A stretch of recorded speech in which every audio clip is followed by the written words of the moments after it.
Oke, Assalamualaikum warahmatullahi wabarakatuh. Perkenalkan, nama saya Babang Nugroho. Saya dari kelas R6Q dengan NPM 2023-435-1373. Jadi di sini saya akan mempresentasikan tentang judul proposal yang telah saya pakai, yaitu Sistem Pendukung Keputusan Pemilihan Supplier Bahan Baku Produksi Pempek pada UMKM Amiwes menggunakan metode Simple Additive Sweetening atau biasa kita singkat SAW.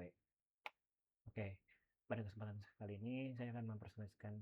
Sekarang kita langsung pindah ke slide yang pertama. Saya akan mulai mempresentasikan isi dari materi saya. Nah, untuk yang pertama di sini pada penjelasan latar belakang, saya akan menjelaskannya satu persatu dari awal sampai yang terakhir. Oke, yang pertama-tama di sini ada yang namanya persaingan usaha, yang dimana UMKM kuliner pempek seperti Amiwes ini buat saat ini lumayan menghadapi persaingan yang agak cukup ketat sehingga menuntut kita sebagai pengusaha untuk membuat sebuah efisiensi dalam rantai pasoknya atau pembuatan dan juga mencari suppliernya. Nah, untuk poin yang kedua, masalah utamanya itu kita di sini memiliki pemilihan supplier bahan baku seperti ikan giling dan juga tepung sagu itu masih biasanya kita lakukan secara manual.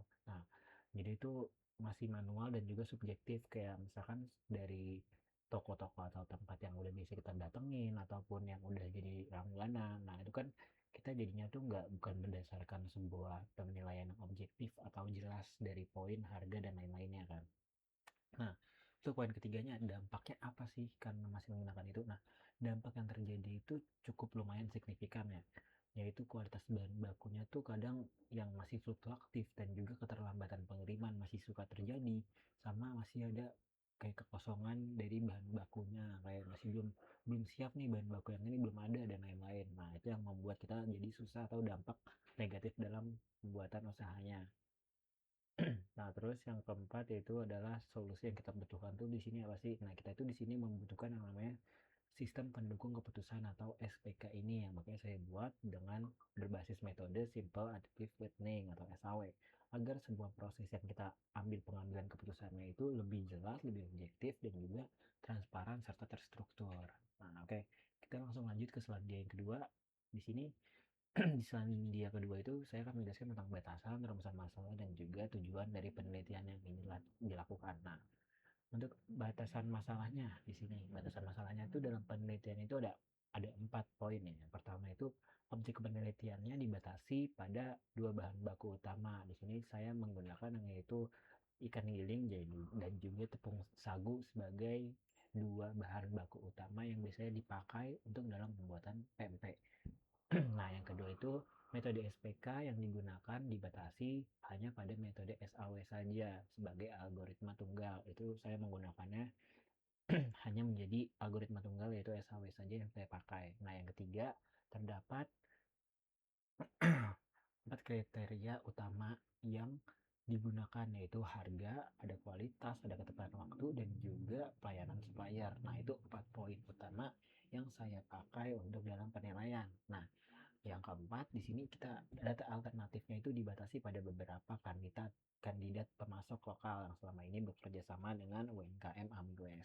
Jadi saya di sini hanya mencontohkan menggunakan beberapa supplier aja untuk proposal dan juga melakukan penelitiannya. Nah, untuk rumusan masalahnya, dari batasan-batasan tersebut, saya merumuskan rumusan masalah. Yang pertama, bagaimana cara merancang atau membangun model SPK pemilihan supplier yang objektif dengan metode SAW. Nah, yang kedua, bagaimana hasil perankingan atau urutan alternatif menggunakan SHW dapat merekomendasikan supplier terbaik demi kontinuitas produksi pempek, demi keberlanjutannya dari produksi pempek di UMKM Amigos ini. Nah, adapun tujuan penelitiannya yaitu pertama membangun aplikasi SPK pemilihan supplier bahan baku yang terstruktur dengan metode SAW, dan juga kedua memberikan rekomendasi ilmiah yang akurat dan terukur bagi pemilik UMKM Awis ini dalam menentukan mitra pemasok yang paling baik ataupun yang sesuai dengan keinginannya, yang paling menguntungkan, juga meminimalkan resiko kerugian dari operasionalnya. Oke, kita lanjut ke selandia berikutnya. Selanjutnya berikutnya itu di sini adalah ringkasan variabel dalam landasan teori. Nah, jadi pada bagian ini saya itu merangkum variabel-variabel penting dalam landasan teori penelitiannya. Yang pertama itu SPK atau Decision Support System, di mana sistem berbasis komputer yang membantu kita dalam mengambil keputusan dan juga mengolah data serta model untuk masalah yang bersifat semi terstruktur maupun tidak terstruktur. Nah, yang kedua metode SAW yang merupakan penjumlahan terbobot dari rating kinerja ternormalisasi setiap alternatif pada semua kriterianya, baik kriteria dari benefit ataupun dari cost yang digunakan. Nah, yang ketiga di sini kita ada supplier dan rantai pasok, di mana yaitu sebuah pihak dari penyedia bahan baku di mana kualitasnya produk sangat dipengaruhi oleh kinerja supplier tersebut supaya mendapatkan peringkat yang bagus dan juga menjadi rekomendasi yang sangat cocok untuk pembuatan ataupun UMKM Amibes ini membuat sebuah produksinya. Nah, terus yang keempat, bahan baku dan produksi, yaitu ikan giling dan juga tepung sagunya sebagai bahan baku utama, serta bahan penunjang lainnya, yang dimana parameter mutunya itu kita menjadi sebuah acuan kriteria kualitas, atau di sini itu kita menggunakan namanya singkatannya itu C2 untuk menjalankan rumus dari SHW-nya. Nah, yang kelima itu UMKM yang diklasifikasikan menjadi usaha mikro, kecil, dan juga menengah. Itu bisa itu singkatan dari UMKM. Itu berdasarkan skala usaha dan juga skala modalnya. Nah, yang keenam di sini ada metode MCDM seperti WP, Topsis, dan AHP yang saya gunakan sebagai pembandingan untuk mendasari pemilihan SAW sebagai metode yang paling sesuai dengan kebutuhan UMKM Aniwes ini.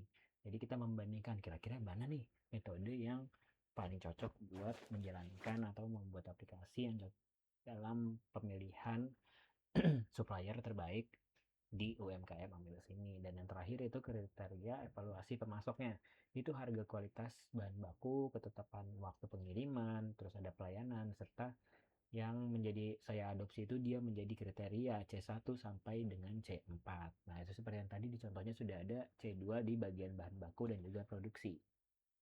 Oke, kita lanjut ke selandia kelima atau slide kelima yaitu penelitian relevannya. Ya, di sini saya memaparkan beberapa penelitian relevan yang menjadi acuan ataupun penelitian-penelitian yang sesuai dengan proposal yang saya buat. Nah, di sini penelitian pertama itu oleh uh, Oktaviani dan juga Putra pada tahun 2024 yaitu mengenai penggunaan SAW untuk pemilihan supplier terbaik pada toko parfum dengan hasil bahwa SAW itu efektif menyederhanakan pemilihan supplier secara objektif dan juga cepat. Nah, yang penelitian kedua itu dilakukan oleh Ramadan dan juga Supatman pada tahun 2022 tentang SPK supplier di PT Avo Innovation Technology yang menghasilkan sistem berbasis web dengan metode SAW dan kinerja 100% dibandingkan perhitungan normal.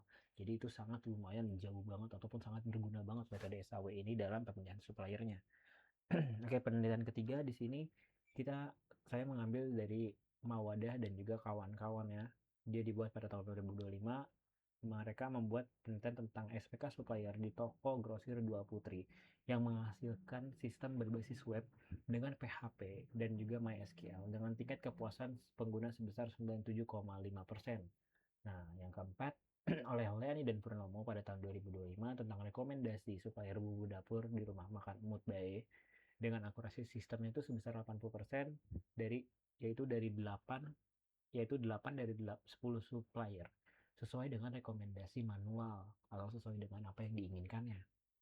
Nah, terus yang kelima di sini oleh Sapriyadi Wulan dan juga Ilmawati pada tahun 2025 mereka meneliti tentang SPK supplier pisang pada UMKM pisang lumpur di mana alternatif terbaik memperoleh nilai preferensi sebesar 97,5%. Nah, dari kelima penelitian tersebut dapat disimpulkan jadinya kan bahwa metode SAW ini secara konsisten menghasilkan SPK pemilihan supplier dengan akurasi yang lumayan tinggi di berbagai jenis usaha, mau dari usaha A sampai usaha yang Z. Namun belum ada riset yang sangat spesifik membahas UMKM PMP. Makanya di sini saya mengambil beberapa contoh yang masih sesuai dengan metode dan juga SPK juga metode yang digunakan itu SAW. Oke, kita lanjut ke selandia berikutnya yaitu tentang algoritma dari Simple Additive Patterning atau SAW di sini. Jadi di sini tuh saya akan menjelaskan tentang langkah-langkahnya, gimana sih cara kerja dari algoritma SAW ini. Nah, jadi pada langkah pertama itu di sini tuh kita harus menentukan yang namanya kriteria dan juga bobotnya. Dalam penelitian ini terdapat saya menggunakan 4 kriteria yaitu C1 hingga dengan bobot 30% yang bersifat cost dan juga C2 kualitas dengan bobot 35% bersifat benefit. Terus C3 di sini ketepatan waktu 20% dengan sifat benefit juga dan juga C4 pelayanan dengan 15% dengan bersifat benefit. Nah, setelah kita tadi menentukan kriteria dan bobotnya, kita lanjut nih ke langkah yang kedua. Nah, di langkah yang kedua ini tuh ngapain sih kita? Nah, langkah kedua ini kita membentuk matriks keputusan yang dimana setiap alternatif dari supplier yaitu dari supplier A1, supplier A2 dan juga supplier A3 yang dimana di sini kan udah ada namanya nih yaitu A1 supplier Ikan Jaya, terus yang kedua itu ada supplier Sagu Makmur, yang ketiga ada supplier Berkah Sejahtera. Nah, dinilai pada setiap kriterianya sehingga membentuk matriks X yang berukuran M kali M sesuai dengan rumus dari SAW itu sendiri. Nah, terus di langkah ketiga, kita menormalisasikan matriks R-nya untuk kriteria benefit.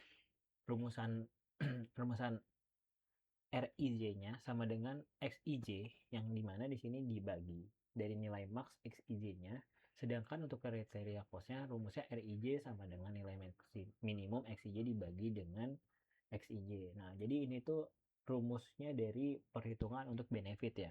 Nah, lanjut nih ke langkah keempat yaitu menghitung nilai preferensi. Pertamanya dengan rumus preferensi VI sama dengan jumlah dari WJ dikali RIJ. Nilai VI terbesar menandakan alternatif terbaik. Nah, jadi di sini tuh nomor 3 nomor 4 itu masih rumus dari normalisasi matriks R dan juga nilai preferensi untuk mencari VI-nya.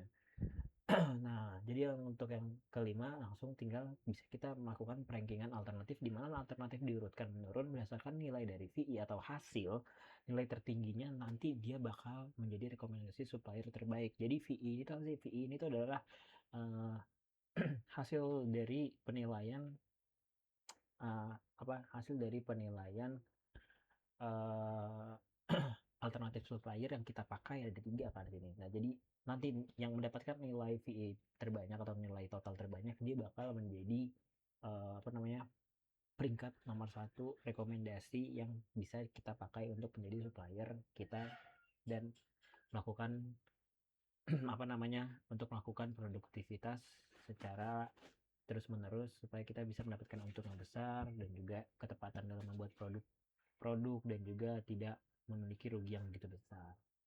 Nah, jadinya di sini berdasarkan hasil perhitungan, di sini kan kita sudah ada nih beberapa hasil perhitungannya, kita memperoleh nilai yang dimana A1 itu dia mempunyai nilai VI 0,9193, terus A2-nya 0,9533, A3-nya ada 0,9179 yang dimana di sini A2 atau supplier dari Sagu Makmur memiliki nilai total yang yang paling besar. Jadi kesimpulannya itu A2 di sini terpilih menjadi rekomendasi player terbaik dengan nilai preferensi tertinggi meski bukan yang unggul di semua kriteria, tetapi dia memiliki poin paling banyak. Kombinasi bobot seluruh kriteria menentukan hasil akhirnya. Dan itulah kenapa kita akhirnya bisa mendapatkan hasil akhir perankingan yang dimana dipimpin oleh supplier Sagu Makmur. Oke, jadi mungkin demikian aja itu presentasi proposal tugas akhir yang dapat saya sampaikan.